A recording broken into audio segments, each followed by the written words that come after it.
बाजार में कमजोरी का मूड, निफ्टी 17,200 के नीचे। RIL, ICICI bank, HDFC bank ने बनाया दबाव, बैंक निफ्टी में कमजोरी।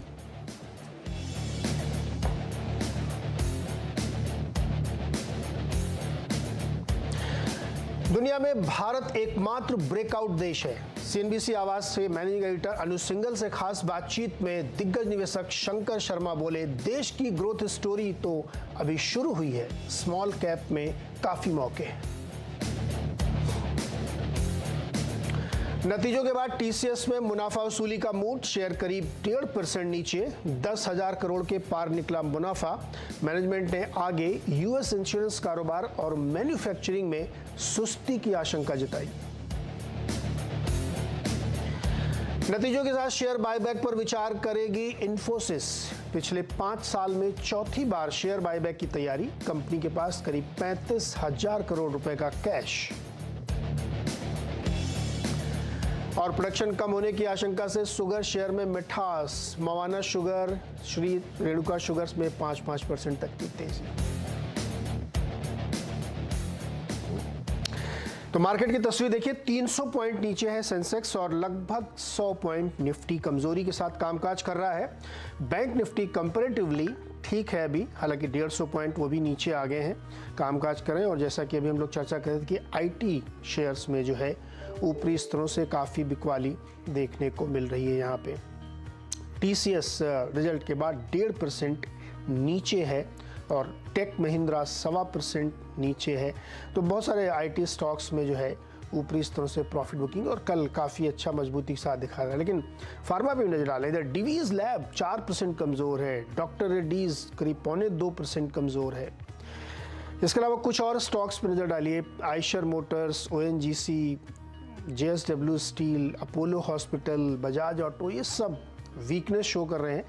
थोड़ी बहुत स्ट्रेंथ आती हुई दिख रही है एशियन पेंट से और एक्सिस बैंक से, लगभग 0.25% के आसपास की मजबूती है, लेकिन ज़्यादातर वीकनेस संकेत है। और इस बीच 350 पॉइंट कमज़ोर हो चुका है सेंसेक्स और निफ्टी शतक के ऊपर 106 पॉइंट की कमज़ोरी दिखा रहा है। ऐसे में अप्रोच क्या होना चाहिए बाजार का, ये बनाने के लिए हमारे साथ है प्रकाशगावा.com के प्रकाश गावा। गावा सर, आज संभल नहीं रहा मार्केट, क्या करें, लॉन्ग करें कि शॉर्ट करें? संभल नहीं रहा है। Good morning to you. बिल्कुल नहीं संभल रहा है, क्योंकि मार्केट का जो कल का जो लो था, लग रहा था कि वहां पर शायद संभल जाए। वो था 17,150, 17,160, लेकिन वहां पर जो वीकनेस आई है, मुझे लगता है आज लो लेवल देखने को मिलेंगे मार्केट में। कहां तक आ सकता है? हो सकता है 17,000 का ये जोन है, वहां तक संभल पॉसिबल है कि वहां तक आ जाए। अभी ट्रेड कर रहा है 17,130 के आसपास, तो मेरे ख्याल से 17,000 पॉसिबल है। वो एक स्ट्रॉन्ग सपोर्ट जोन है साइकोलॉजी, क्योंकि एफएनओ एक्सपायरी 2 दिन बाद ही है। ओके, और गावा सर कोई स्टॉक पसंद आ रहा है क्या आपको? एशियन पेंट्स की बात की, मुझे एशियन पेंट वाकई में ही पसंद है। बहुत ही अच्छा स्ट्रॉन्ग सपोर्ट जोन है एशियन पेंट्स में, एक आपको मिलना चाहिए। यहाँ पर 625 का स्टॉक, मेरे ख्याल से एशियन पेंट्स का जो वैल्यू है उसका, एशियन पेंट का जो चार्ट है उसके साथ 3,300 एक स्ट्रॉन्ग सपोर्ट जोन है। ऑन द अपसाइड 3,400, 3,450 एक पॉसिबिलिटी है। ओके, एशियन पेंट्स में मजबूती इस वक्त दिख रही, करीब 58 रुपये ऊपर है। गावा सर, चलिए फटाफट सवाल जवाब करते हैं। नासिक से देवराज जी हमारे साथ जुड़ रहे हैं। देवराज जी नमस्कार, बताइए क्या सवाल है आपका? हाँ नमस्कार सर, ट्रेडन के 1209 शेयर लिए वो लॉन्ग टर्म के लिए, तो सही रहेगा लॉन्ग टर्म के लिए? 1209 क्यों लिए, 10 क्यों नहीं लिए? 1210 1209 उसमें उतना ही बैलेंस था। जितना पैसे थे उतने लेते, ठीक, कोई बात नहीं, वैसे मैं ऐसे ही पूछ लिया। गावा सर, ट्राइडेंट 40 पे 27 पैसे में 1209 शेयर खरीदे, बताइए क्या करें? ट्राइडेंट की बात करें आप? जी, मेरे ख्याल से ट्राइडेंट का जो चार्ट स्ट्रक्चर है, लगता है बेस बना रहा है हाई टाइम फ्रेम बेसिस पर। जब तक ये 42 पार नहीं करता, तब तक इसमें स्ट्रेंथ नजर नहीं आएगी, और जब 42 पार कर लेगा तो शायद उसका स्ट्रेंथ नजर आएगी। फिर एक करीब हो सकता है 52 भी आ सकता है। फिलहाल एक साइडवेज जोन पर है, कंसोलिडेशन जोन पर कह सकते हैं, क्योंकि अपमूव मिलने के लिए एक ट्रेंड की जरूरत है और ट्रेंड यहाँ पर मिसिंग है ट्राइडेंट में। तो मेरे ख्याल से एक साइडवेज तरफ तो इंतजार और करना पड़ेगा, और इंतजार करना पड़ेगा 42 को पार करने का। ओके, इंतजार करिए, 42 पार करेगा तो फिर ऊपर की तेजी बनेगी। समीर कुमार रॉय मुंबई से हमारे साथ जुड़ रहे हैं। समीर, बताइए क्या सवाल है आपका? अच्छा, मेरा सवाल ये था मैंने टाटा स्टील का जो शेयर लिया था वो स्प्लिट अप होकर अभी 3250 शेयर मेरा पास में है। ऊपर से मैं और भी 150 शेयर परचेज किया रिसेंटली। तो मैं और थोड़ा ज़्यादा इन्वेस्टमेंट करना चाहता था टाटा स्टील में। Whether it will be okay. तो टाटा स्टील से इतना प्यार, कोई खास वजह? यस, खास वजह है तो टाटा का कोई भी बिजनेस में मेरा थोड़ा पैशन है। ओके, टाटा पे ट्रस्ट है। गावा सर, टाटा स्टील के इनके पास 3250 शेयर्स ऑलरेडी हैं और लेना चाहते हैं, सही समय है क्या ये? लेना चाहिए मेरे ख्याल से। टाटा स्टील एक मेनलाइन स्टॉक कंपनी है। आजकल मेरे कॉर्पोरेट एक्शन भी इस पर है, स्प्लिट भी हुआ है। जो सपोर्ट है करीब 100 का एक साइकोलॉजिकल सपोर्ट है टाटा स्टील में। ज़्यादा गिरावट मुझे नजर नहीं आती। हाँ, रिसेंटली हमने 85 भी देखा है जोन, लेकिन मुझे लगता है अपमूव मिलना चाहिए। लॉन्ग टर्म का इनका नजरिया है, इनको ऐड भी करना है तो यस, जितना डिप मिलता है ऐड कीजिए, एसआईपी भी कर सकते हैं। मुझे स्टॉक बढ़िया लगता है ऑन द लॉन्ग टर्म। कोई दिक्कत नहीं है, लॉन्ग टर्म में अच्छा है तो डिप में आप खरीदते रहिए, आपको अगर पसंद है तो कोई दिक्कत नहीं है। प्रवीण कुमार हमारे साथ हैं बेंगलुरु से। प्रवीण जी नमस्कार, बताइए क्या सवाल है आपका? सर, मैंने बर्जर पेंट लिया था 1 साल पहले 820 के भाव में, और वो अभी मैं उसको होल्ड कर सकता हूँ, वो लिमिट नहीं है। और कितने दिन तक मेरे भाव आएंगे और ज्यादा भी आ सकते हैं, उसके लिए मेरे को उसका थोड़ा जवाब चाहिए था सर। गावा सर, बर्जर पेंट्स और दो ही टॉप कंपनीज इस सेगमेंट में है, एशियन और बर्जर। एशियन के भी हम लोग जिक्र किया, गावा सर को पसंद भी है, लेकिन सवाल प्रवीण का है बर्जर पेंट्स पे, जो इन्होंने 820 के प्राइस पे लिया और इस समय 630 चल रहा है और रुकने में कोई इनको दिक्कत नहीं है, इन्वेस्टमेंट है इनका। तो क्या इनको इस स्टॉक में बने रहना चाहिए या नीचे आ गया तो और खरीद लेना चाहिए, क्या करना चाहिए? इन्होंने 820 पे लिया है, अब सस्ता मिल रहा है 620, 200 रुपया कम मिल रहा है। लॉन्ग टर्म का नजरिया है इनका, ऐड भी करना है। जो चीज़ 880 में अच्छी लगी तो अब तो ज़्यादा अच्छी लगनी चाहिए। लेकिन टेक्निकल रूप से मैंने चार्ट स्ट्रक्चर देखा है, 550 के आसपास यहाँ पर स्ट्रॉन्ग सपोर्ट जोन है। जब ये 700 पार कर लेगा और आपको मिलेगा 800 की तरफ जाएगा। लेकिन ये स्टॉक लॉन्ग टर्म के लिए होल्ड है। जैसे कि आपने बताया, दो मेन कंपनी है, एशियन पेंट्स और बर्जर पेंट्स। बिल्कुल लेना चाहिए, ऐड करना चाहिए, घबराना क्यों चाहिए ना, होल्ड कीजिए और ऐड कीजिए। तो बिल्कुल घबराइए मत, अच्छी क्वालिटी का शेयर आपने लिया है तो नीचे नीचे मिले तो आप और ऐड भी कर सकते हैं इसको। सोमेश जालौर से हमारे साथ जुड़ रहे हैं। सोमेश, बताइए क्या सवाल है आपका? सर, मेरे को सर एक तो टाटा पावर के 200 शेयर है, 124 रुपए और कोई ऊपर पॉइंट लिए हुए हैं। कंप्लीमेंट का 35 शेयर है, वो 400। दूसरा शेयर कौन सा बताया आपने? Ambuja cement. Ambuja cement, okay. गावा सर, पहले टाटा पावर 124.79 पे 200 शेयर ले रखे। टाटा पावर का जो जोन है, बेसिक चार्ट स्ट्रक्चर पॉजिटिव है, साइडवेज कंसोलिडेशन जोन पर है, 200 और 250 के बीच में इर्द गिर्द ट्रेड कर रहा है। यहाँ पर डिस्ट्रीब्यूशन लग रहा है या कंसोलिडेशन है? लगता है कंसोलिडेशन है। जब ये पार कर लेगा 260, फिर एक फ्रेश अपमूव मिलना चाहिए स्टॉक में। मेरे ख्याल से इनको होल्ड करना चाहिए टाटा पावर, और यस, होल्ड ही करना चाहिए क्योंकि चार्ट स्ट्रक्चर पॉजिटिव है, वीकनेस फिलहाल नजर नहीं आती। रही बात अंबुजा सीमेंट की, well, अंबुजा सीमेंट का जो चार्ट है उसके हिसाब से ये चार्ट बढ़िया है, बेसिक चार्ट स्ट्रक्चर पॉजिटिव है। हायर टाइम फ्रेम में देखा तो करेक्शन आया था, खत्म हो गया, फिर एक अपमूव मिला है, न्यू हाई जोन के आसपास ही ट्रेड कर रहा है। ये स्टॉक भी लॉन्ग टर्म के लिए बढ़िया है, यस, होल्ड करना चाहिए। ऐड करना है तो ऐड भी कर सकते हैं अंबुजा सीमेंट।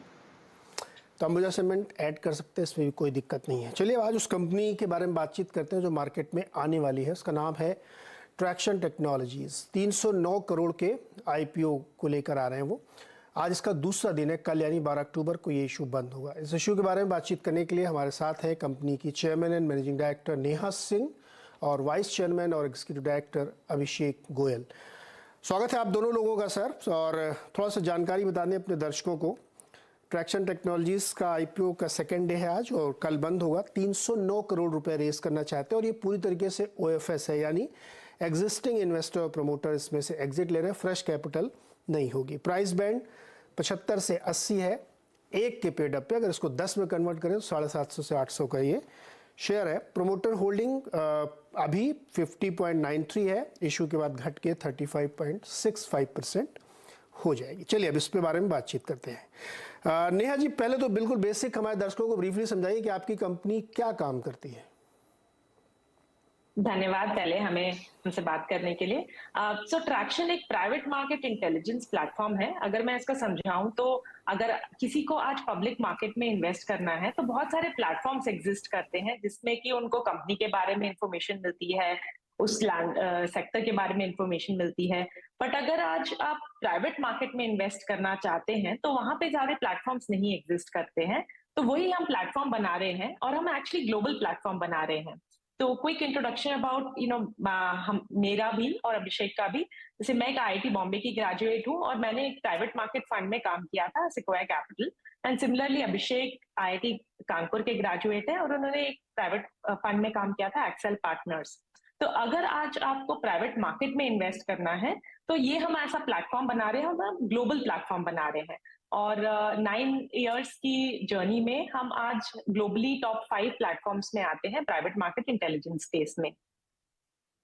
अभिषेक जी, तो मोटे तौर पे समझ में आ रहा है कि आप प्राइवेट इक्विटी और वेंचर कैपिटल के लिए खास तौर पे काम करते हैं, ग्लोबल फुटप्रिंट है आपके, क्लाइंटेल आपका है और सास जिसको कहते हैं कि आपके प्लेटफॉर्म पे लोग काम करते हैं, आपको रॉयल्टी देते हैं। ये बेसिक इन्फॉर्मेशन है। आपकी इंडस्ट्री की ग्रोथ क्या है? अगर आप देखें लास्ट 10 साल में, तो पहले इन्वेस्टमेंट इन प्राइवेट मार्केट और स्टार्टअप से बहुत कम होता था। अभी आप देखेंगे तो हर तरफ यूनिकॉर्न वर्ड सुनने को मिलता है और बहुत सारे लोग प्राइवेट मार्केट में इन्वेस्ट कर रहे हैं। तो ये मार्केट काफी तेजी से बढ़ा है, काफी तेजी से रुझान आया है इस मार्केट में। और आज की तारीख में कम से कम भी दुनिया भर में एटलीस्ट 1 लाख फर्म्स हैं जो प्राइवेट मार्केट में इन्वेस्ट करती है। इसके अलावा हम बहुत सारी लार्ज कॉर्पोरेट्स के साथ भी काम करते हैं जो फॉर्च्यून 500 हो गए दुनिया भर में, एंड उनकी M&A टीम्स हमारे साथ काम करती हैं जो इनोवेटिव कंपनीज को ट्रैक करना चाहती है और उनके अंदर या तो इन्वेस्ट करना चाहती है या उनको खरीदना चाहती है। तो हम जो भी पार्टी इनोवेशन और प्राइवेट मार्केट्स के बारे में कदर करती है, हम उन सबके साथ काम करते हैं आज की तारीख में। ओके, अभिषेक, क्या आपके बिजनेस में कोई एंट्री बैरियर है या ओपन एक्सेस है? आई मीन टू से व्हाट इज द मोट? नहीं, इफ अगर आप देखेंगे कि जैसे पब्लिक मार्केट्स में इन्वेस्टर के पास डेटा है, बहुत सारी कंपनीज हैं बड़ी बड़ी, एंड आप अच्छा क्वालिटी ऑफ डेटा बनाना बहुत आसान नहीं होता है। एंड इसीलिए जो कंपनीज हैं आप देखेंगे अगर वो 30-40 साल से बड़ी होती जा रही है पब्लिक मार्केट में और जैसे से प्राइवेट मार्केट बड़ा हो रहा है, तो वहां पे भी एक बहुत बड़ी अपॉर्चुनिटी है कि आप एक एंटरप्राइज ग्रेड डेटा बना पाओ जिसको देख के इन्वेस्टर्स पे ट्रस्ट कर पाए और उसको यूज करके इन्वेस्टमेंट कर पाए अपना। ये एक आसान काम नहीं होता है। इसीलिए आज प्राइवेट मार्केट में गिनी चुनी 5-6 कंपनीज हैं जो थोड़ी सी मीनिंगफुल स्केल पे आ पाई है। नेहा जी, अगर इतना अच्छा आउटलुक है, इतना अच्छा बिजनेस है और टॉप 5 में आप शामिल हैं, तो फिर बेच क्यों रहे लोग शेयर, और इंक्लूडिंग प्रमोटर?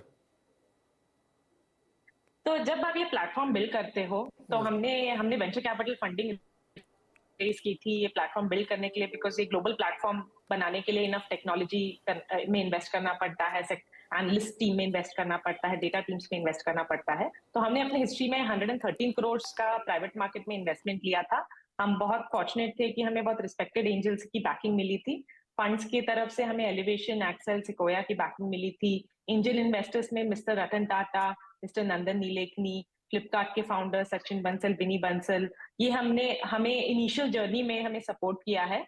अभी इन्वेस्टर्स के टाइमलाइन होती है, तो कुछ इन्वेस्टर्स हमारे जो फर्स्ट फंड रेज था वो 9 साल पहले था, एंड अभी हमारी कंपनी एक्चुअली अगर आप देखो तो उसकी मतलब उसका मार्जिन एक्सपैंड हुआ है, वो प्रॉफिटेबल हो गई है मोर रिसेंटली। तो इसलिए अभी जो थोड़े इन्वेस्टर्स एग्जिट करे हैं, इन्वेस्टर्स फिर भी 26% स्टेक ओन करते हैं after the IPO as well. Promoter भी बेच रहे हैं इसमें, और राइट, आप भी बेच रहे हैं इसमें? हाँ, और अगर हम एक्चुअली 200 प्रमोटर की फिर भी होल्डिंग 35% प्लस है even after IPO, so we will continue to be the largest share holders. और हमारे बिजनेस की आई थिंक प्राइमरी, जैसे हम अपने बिजनेस की ग्रोथ के लिए एग्रेसिवली इन्वेस्ट करते हैं, बट आई थिंक हमारी बिजनेस की 2-3 इंटरेस्टिंग कैरेक्टरिस्टिक है जिससे कि जो बिजनेस का ग्रोथ है वो उसके कैश जनरेशन से ही फंड हो जाता है।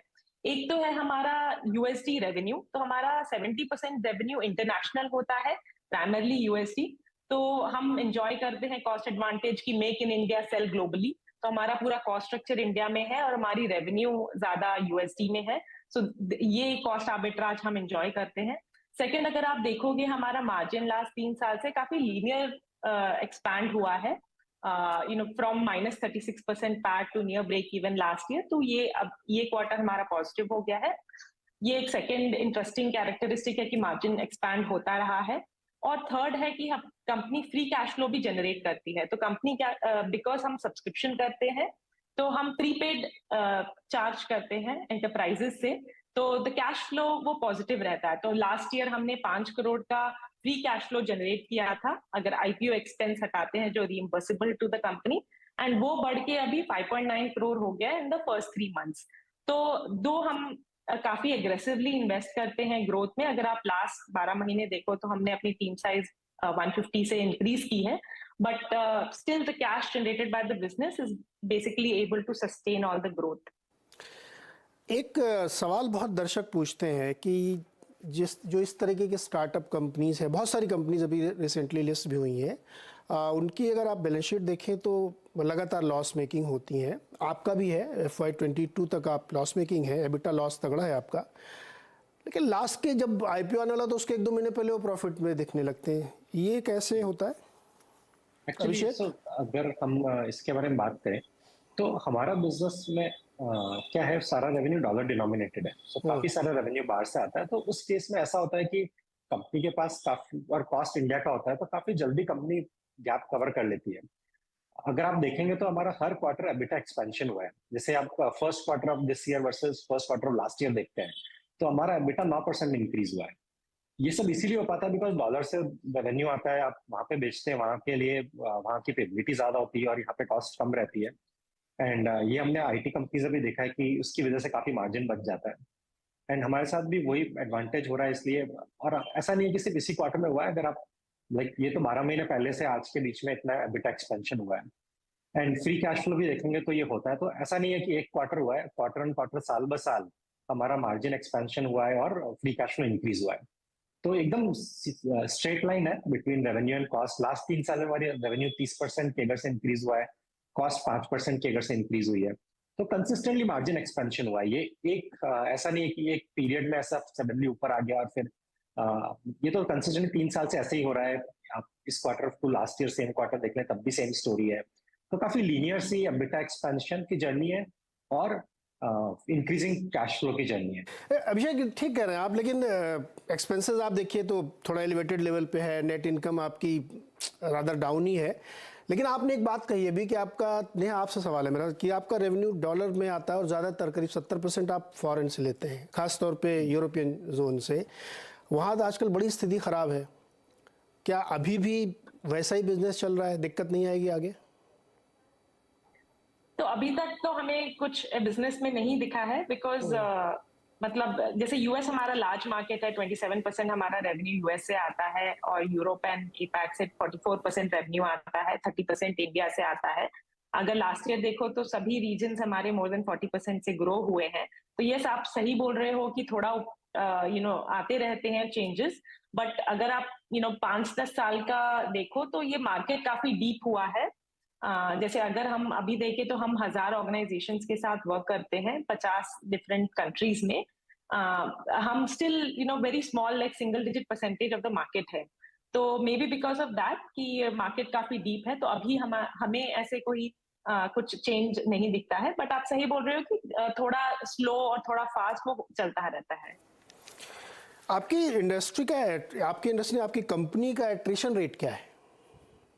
अगर आप लास्ट क्वार्टर देखो तो 13.8 रहा है हमारा attrition. I think one of the reasons is कि जैसे एनुअल क्या है? तो लास्ट क्वार्टर का 13.8, एनुअल इज मोर देन 40%। 40-50% का एट्रिशन रेट है, मतलब हर दूसरा आदमी नौकरी छोड़ देता है। तो इसका ये है, I think one of the reasons is कि जैसे हम ये डेटा बिल्ड करने के लिए हमारे पास बहुत सारे हम फ्रेशर्स 1 ईयर 2 ईयर के एक्सपीरियंस के लोगों को हायर करते हैं। उसमें टिपिकली हमने देखा है कि एट्रिशन थोड़ा काफी हाई रहा है। एंड एक दो चीज जो हम करते हैं जो हमें काफी हेल्पफुल लगती है, एक तो है कि आप अप्रेजल करते हो तो आप जो अच्छे परफॉर्मर्स हैं उनको ग्रो करते हो ऑर्गेनाइजेशन में। और एक और जो करते हैं कि हमारा ईसॉप पूल है, जो सीनियर मैनेजमेंट है, हम बिल्ड करते हैं लॉन्ग टर्म अलाइनमेंट। तो अगर आप हमारे सीनियर मैनेजमेंट को देखो, CXOs को देखो, तो वो हमारे कंपनी के जर्नी के काफी अर्ली सालों से अब तक हैं, तो उन सबको 5 से ज्यादा साल हो गया है। तो that is one thing that we do. जो आईटी कंपनीज होती हैं या जो इस तरह कंपनीज होती हैं जो स्किल्ड सर्विस प्रोवाइड करती हैं, उनके लिए ह्यूमन रिसोर्स ही उनका सबसे बड़ा एसेट होता है, स्ट्रेटजिक एसेट होता है। अगर उसमें इस तरीके का एट्रिशन है तो डेफिनेटली आपकी कॉस्ट बहुत ऊपर जाएगी। आप ईसॉप के जरिए कंपनसेट करें या सीधे सीटीसी बढ़ाएं, ये कैसे कैप्चर करेंगे आप? तो बड़ा मुश्किल का दौर अगर आपका एट्रिशन रेट इतना ज़्यादा। इंडस्ट्री जो आईटी में हम लोग देख रहे थे 33-34%, आपको तो 40-45-50% तक है। तो एक हमारे जो बिजनेस का डिफरेंस है, हमारा सर्विसेज नहीं है, प्रोडक्ट है। तो ऐसा नहीं है कि टीम्स बिल्ड करती है और सर्विसेज प्रोवाइड करती हैं, बट वो ये बहुत प्रोडक्टाइज्ड है। तो जैसे आज अगर किसी ने डेटा बिल्ड किया तो वो उसमें प्लेटफॉर्म में चला जाता है। तो अगर लास्ट 10 साल में भी अगर किसी ने किया है तो वो बेसिकली वो प्लेटफॉर्म में ऐड होता जाता है। तो ये हमारी थोड़ी सी डिफरेंस है फ्रॉम सर्विसेज, कि हमारा सर्विसेज नहीं है, मोर प्रोडक्टाइज्ड है। ओके अभिषेक जी, एक लास्ट क्वेश्चन। दुनिया भर में जो इंटरेस्ट रेट बहुत बढ़ रहे हैं, तो फ्री मनी कहें या रादर चीप मनी कहें, वो धीरे धीरे ख़त्म हो रही है। तो बहुत सारे जो लोग पहले बहुत पैसा डाल देते थे स्टार्टअप में, अब उनको ये समझ में आ रहा है कि अब ये पैसे की एक बड़ी कॉस्ट है, खासतौर पे यूएस में जहाँ से फ्री बहुत पैसा आता था, या इवन जापान से जहाँ बहुत पैसा आता था, क्योंकि कन्वर्जन में आपका बहुत पैसा जा रहा है। तो बिजनेस एनवायरनमेंट आपको लगता है कि अभी भी कंफर्टेबल है, क्योंकि अब वो चीप मनी तो रही नहीं? नहीं, तो वो ग्लोबल मैक्रो में जैसे लिक्विडिटी चेंज होती है तो सारे बिजनेसेस पब्लिक प्राइवेट सब में इम्पैक्ट आता है। बट जो इन्वेस्टर है वो तो ये चाहते हैं कि जो भी एसेट क्लास अच्छा करिए उसमें पैसे डालें। तो जो प्राइवेट मार्केट एसेट क्लास है वो काफी अच्छा कर रही है ग्लोबली सब जगह। तो आई थिंक हम ये देख रहे हैं कि प्राइवेट मार्केट में लोग जो इंटरेस्ट है वो हाई रह रहा है रिस्पेक्टिव मार्केट कंडीशन। इसके अलावा आई थिंक जो प्राइवेट मार्केट के फंड्स होते हैं उनका लाइफ साइकिल थोड़ा लंबा होता है। जब एक इन्वेस्टर प्राइवेट मार्केट के फंड को पैसे देता है तो वो 8 से 10 साल के लिए देता है, तो उसकी वजह से वो पैसा तो ऑलरेडी कमिटेड है, तो वो सिक्लिसिटी को थोड़ा सा हैंडल कर लेता है because of long. These are all close ended funds. तो ऐसा नहीं कि ओपन एंडेड है, आज डाला कल निकाल लिया किसी ने, तो मोस्टली ये सब क्लोज एंडेड फंड्स रहते हैं। तो इनका जो साइकिल सिक्लिसिटी है वो कम रहता है relatively as compare to other funds.